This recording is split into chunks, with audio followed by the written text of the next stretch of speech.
নমস্কার বন্ধুরা, ভজহরি মান্না কিচেনে তোমাদের সবাইকে স্বাগত।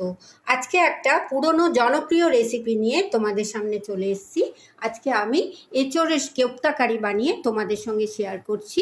দেখো কিভাবে রান্নাটা করছি আর কি কি উপকরণ দিচ্ছি। চলো রান্নাটা আমরা শুরু করি। এঁচোড়ের কোপ্তা বানাবার জন্য আমি এঁচোড়, আলু আর মটরশুঁটি একটু সেদ্ধ করে নিয়েছি, পেঁয়াজ কুচি, লঙ্কা কুচি, টমেটো নিয়েছি, একটু বেসন নিয়েছি। এরপর আমি সেদ্ধ এঁচোড়, আলু, মটরশুঁটির উপরে দিয়ে দিচ্ছি একটু পেঁয়াজ কুচি, একটু লঙ্কা কুচি আর টমেটো।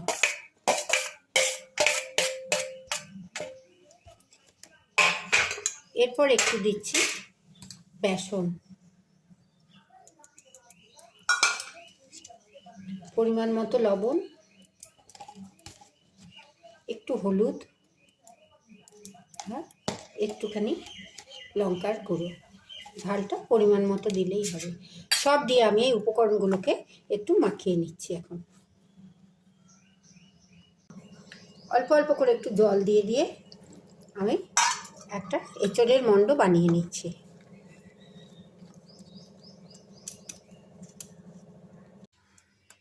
এইভাবে আমি মণ্ডটা তৈরি করে নিলাম, এঁচোড়ের কোপ্তার মণ্ডটা।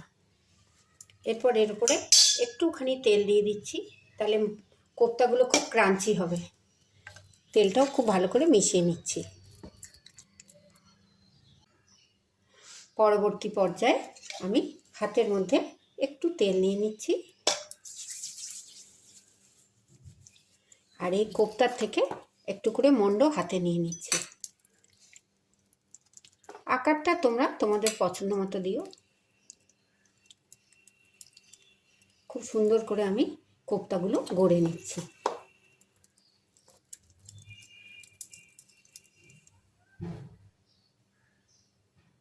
সমস্ত কোপ্তাগুলোকে আমি এভাবে গড়ে নিলাম। এরপর আমি একটা মিক্সিং জারে একটু মুড়ি নিয়েছি, সেটাকে একটু গুঁড়ো করে নিচ্ছি। মুড়ির গুঁড়ো তৈরি করছি। এইভাবে আমি একটু মুড়ির গুঁড়ো তৈরি করে নিলাম।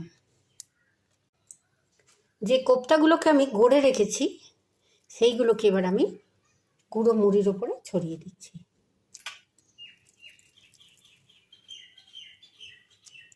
একটু ক্রাঞ্চি হয় কোপ্তাগুলো। এখানে ব্রেড ক্রাম্পও ব্যবহার করা যায়। আমার ব্রেডটা নেই বলে আমি একটু মুড়ির গুঁড়োর মধ্যে এগুলোকে সব মাখামাখি করে এবার এগুলোকে আমি তেলের মধ্যে ভাজবো। পরবর্তী পর্যায়ে আমি গ্যাসের মধ্যে একটা সসপ্যান বসিয়ে দিয়ে একটু সর্ষের তেল দিয়ে দিয়েছি। তেলটা যখন গরম হয়েছে, এই আমার কোপ্তাগুলো সব গড়া আছে। এবার আমি একটা একটা করে কোপ্তা তেলের মধ্যে ছেড়ে দিচ্ছি।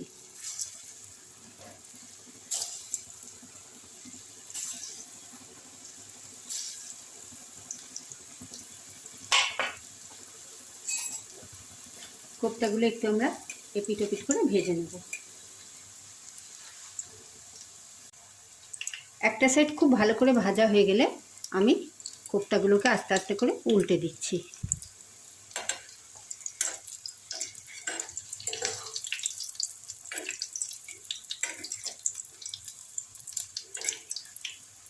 এই কোপ্তাগুলো না ডালের সঙ্গে খেতে খুব ভালো লাগে। বড়া ভাজার মতো কোপ্তাগুলো ডালের সঙ্গে খেয়েও খুব ভালো লাগবে, চায়ের সঙ্গেও, স্ন্যাক্সের সঙ্গেও এগুলো খুব ভালো লাগে।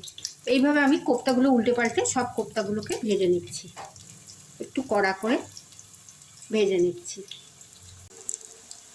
কোপ্তাগুলো আমার মোটামুটি ভাজা হয়ে গেছে। এই পর্যায়ে আমি কোপ্তাগুলোকে তুলে নিচ্ছি তেল থেকে।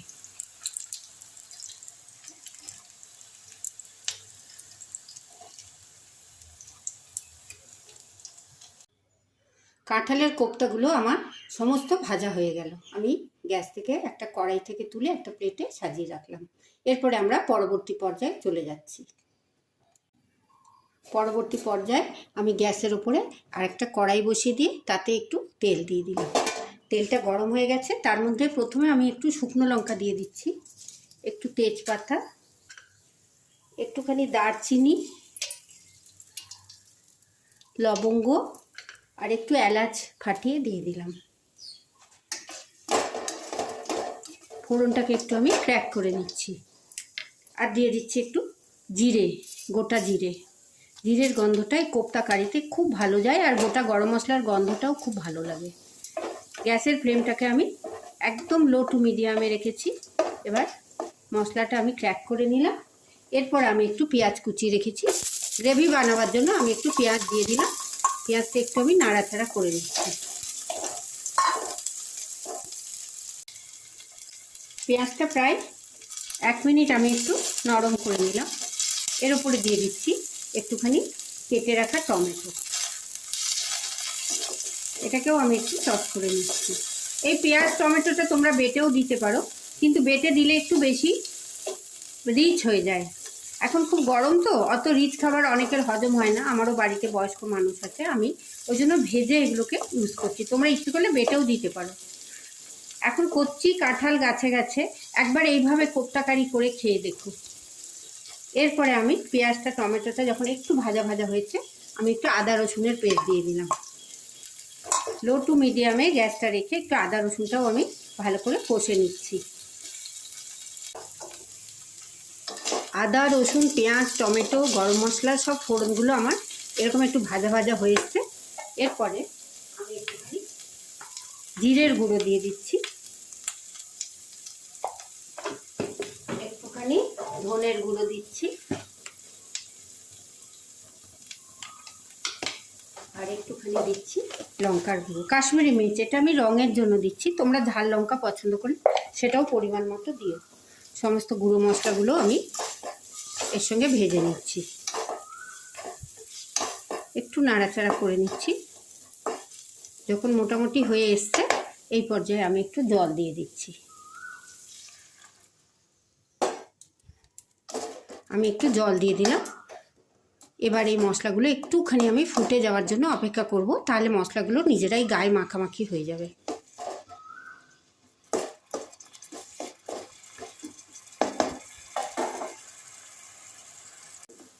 মশলাটা ফুটে উঠেছে, আমি একটু পরিমাণ মতো লবণ দিয়ে দিচ্ছি। আমি যখন কোপ্তাগুলো বানিয়েছিলাম অল্প একটু লবণ দিয়েছি, কিন্তু গ্রেভির জন্য আমি এখানে পরিমাণ মতো লবণ দিলাম, আর একটুখানি হলুদও দিলাম।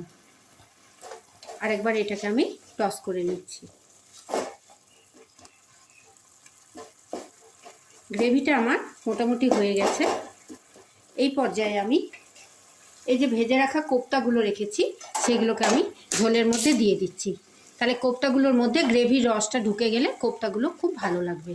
আর 2-3টে আমি রাখছি ডালের সঙ্গে খাওয়ার জন্য।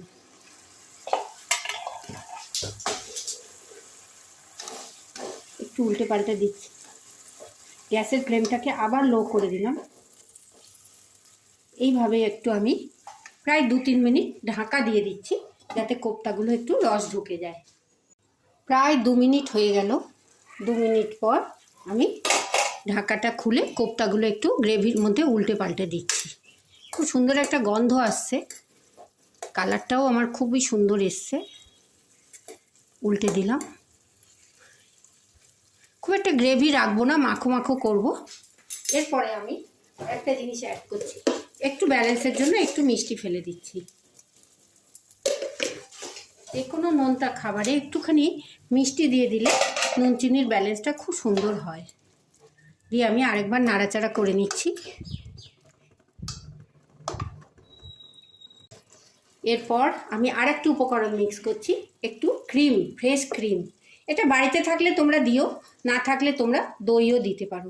কোপ্তা কারিতে একটু ক্রিম ব্যবহার করলে খেতে খুব ভালো হয়। ক্রিমটা দিয়ে আমি আবার পুরো কোপ্তাগুলোকে নাড়াচাড়া করে দিচ্ছি। গ্যাসের ফ্লেমটাকে ফুল করে দিলাম। আমার মোটামুটি কোপ্তা কারিটা রান্না হয়ে এলো। এবার আরেকটু গায়ে মাখা হলে আমি এটাকে একটা বাটিতে ঢেলে নিচ্ছি।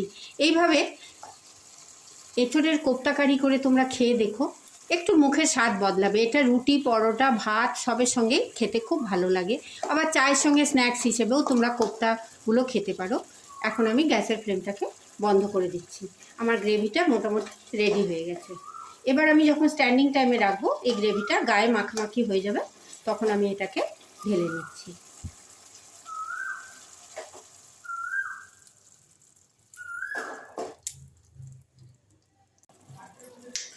কোপ্তা কারিটা আমার মাখো মাখো হয়ে গেল। এবার ওপর থেকে একটু ঘি দিয়ে দিচ্ছি। এই ঘি দিলে না কোপ্তা কারির একটা অনবদ্য গন্ধ আসে। আর দিয়ে দিলাম একটুখানি গরম মশলা। ব্যাস, আমার এঁচোড়ের kofta curry ready to serve. একবার বানিয়ে খেয়ে দেখো। অনেকে তো অনেক রকম বানাও, আমি আমার মতো করে বানিয়ে তোমাদের সঙ্গে শেয়ার করলাম। কেমন লাগলো জানিও। এঁচোড়ের কোপ্তা কারি আমার রেডি টু সার্ভ। আমি এটা পরিবেশনের জন্য একদম রেডি করে নিলাম। এইভাবে নানা রকম নিত্য নতুন রান্নার রেসিপি আমি তোমাদের সঙ্গে মাঝে মাঝেই শেয়ার করি। সম্পূর্ণ রেসিপিটা দেখো, ভালো লাগলে লাইক শেয়ার কমেন্ট করো, সাবস্ক্রাইব করে বেল আইকন প্রেস করো। সবাই খুব ভালো থেকো, সুস্থ থেকো, সাবধানে থেকো। তোমাদের মতো করে তোমরা এঁচোড় কারি বানাও, আমি আমার মতো করে বানালাম। আবার দেখা হবে পরবর্তী কোনো নতুন ভিডিও নিয়ে। ধন্যবাদ।